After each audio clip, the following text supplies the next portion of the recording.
Tonight on KGW News, what witnesses say they saw just before a kayaker went over Willamette Falls. Plus, a deadly mystery in Hood River County. The rare brain disease that's popped up in 3 different people. The disease can move very quickly, changing how people think, how they move. Then, the unreliable reroute that left more than a dozen drivers stuck in the snow. The GPSs, they are not infallible. And later, 2, 1. a star-studded trip to the edge of space with an all-women crew that you might say made history.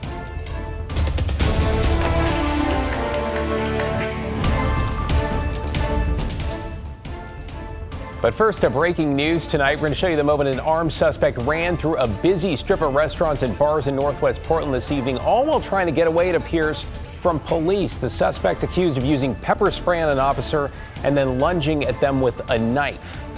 Thanks for joining us. I'm David Molko. Police have now left that scene, though the suspect is not in custody. Police essentially saying they thought it was best for them, meaning authorities, to just walk away. Catherine Cook is live tonight with more from witnesses on how this all played out. Catherine.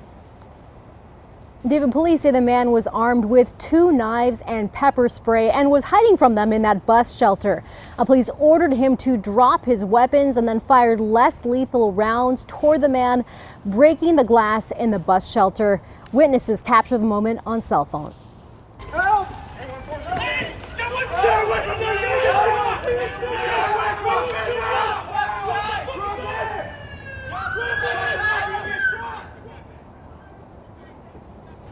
The man then runs to a restaurant patio where he stayed for the next 3 hours. Police say this all started when an officer recognized the man as someone who had a warrant.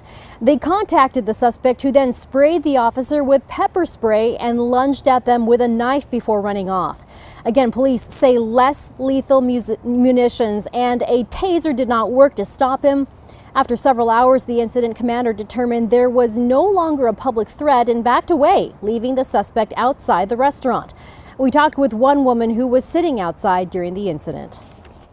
He ran towards us, but then the police were surrounding us and their guns were pointed towards him, which was next to us, so we got really scared. We got down on the ground and we crawled into the restaurant and hid inside the bathroom. We were then told that we needed to evacuate the place because the entire restaurant was glass. In case they shot, we had to leave. So we went through the back area into a neighboring bar. Police say after the standoff, community members checked on the man and gave him food and money. Police say they'll get together and determine a plan on how they'll be able to arrest him at another time. David, back to you. Yeah, for now, he is still out there. Catherine Cook on the breaking news tonight. Thank you, Catherine. Developing tonight, the search continues for a missing kayaker who went over Willamette Falls this weekend. According to Marine Patrol, witnesses telling them the kayaker tried in vain to get to shore. Clackamas County Sheriff's deputy saying the 20-year-old kayaker is from California and had just arrived at a floating rental home when he went out on the water around 11 Saturday night. People camping near the railroad tracks in Oregon City first spotted him trying to paddle to safety. Then witnesses say he jumped out of the kayak into the water and tried to swim to shore. Investigators are now trying to piece together why he was headed out on the river so late, or if he even knew there was a waterfall with a 40-foot drop just downriver. There are a lot of signs warning that there's a waterfall ahead in this section of the river. Most are 6 to 8 feet tall. I don't know what kind of lighting he had with him, if any. Well, safety buoys meant to divert people away from the falls have not been installed for the season yet. The kayak, by the way, has been recovered several miles downstream. Now to a warning for drivers and really a reminder when it comes to using GPS or map apps on your phone. That is after dozens of people winded up stuck on the same road and in snowy conditions. Before responding to breaking news, Catherine Cook spoke with emergency responders who say this appears to be part of a trend. Rerouting how we use GPS. The navigation technology's been popular for about 20 years now, but as evidenced in Union County last week, some of us still trust it too much. The GPSs, they are not infallible. Nick Fora is Union County's emergency manager. He says last Thursday, this and a dozen other cars got stuck on Ruckle Road. At the time, he says 2 separate crashes, one on I-84 and another on alternate Highway 204, led drivers to seek a third option. GPS devices suggested they take Ruckle Road, which Vora says is impassable this time of year. When we get into unimproved roads or county roads, many GPS apps classify them all as the same, whether you can be driving on it at 20 miles an hour or 2 miles an hour, picking your way through rock piles and snow drifts. Vora points out this was the 3rd time this season that GPS devices led multiple drivers astray. In November, he says 30 cars wound up stranded on Ruckle Road. But when it comes to blindly following GPS, I'm sure I've been this close to being one of the people who... I think we all have at some point.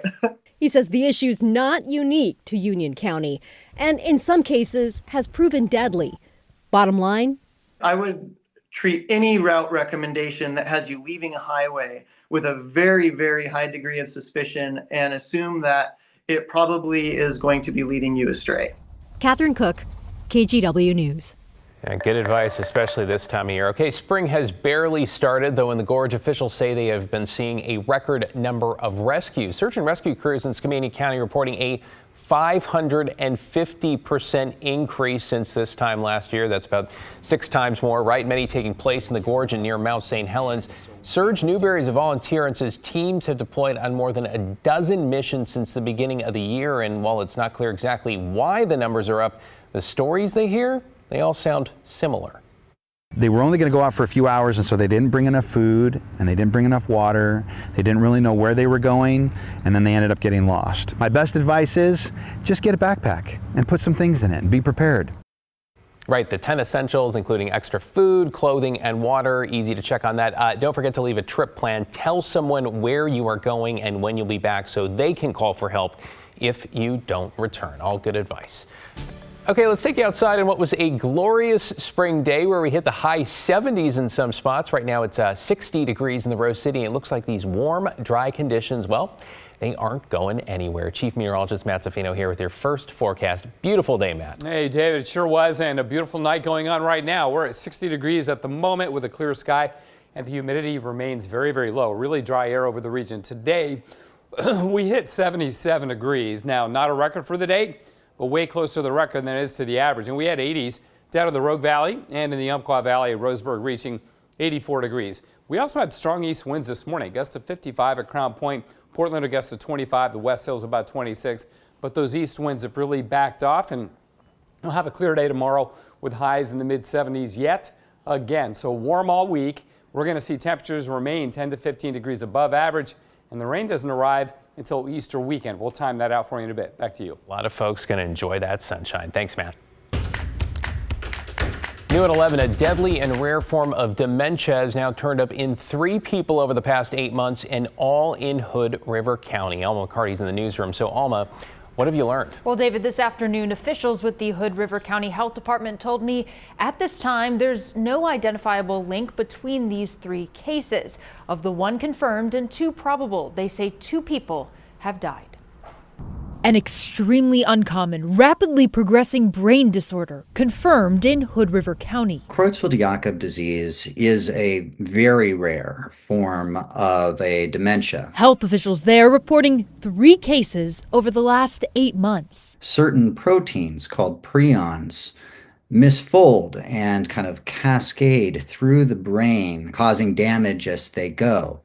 This results in thinking difficulties, memory difficulties, movement problems. Although Dr. Peter Pressman, a neurologist at OHSU, isn't familiar with the details of these particular cases, he could tell me, generally, this disease is heartbreaking, always fatal, with no cure. I've seen a number of these cases, and they tend to hit hard because people who were very vibrant not so long ago, and sometimes at relatively young and productive times of life, just suddenly decompensate. Experts say the risk of getting Creutzfeldt-Jakob disease remains extremely low.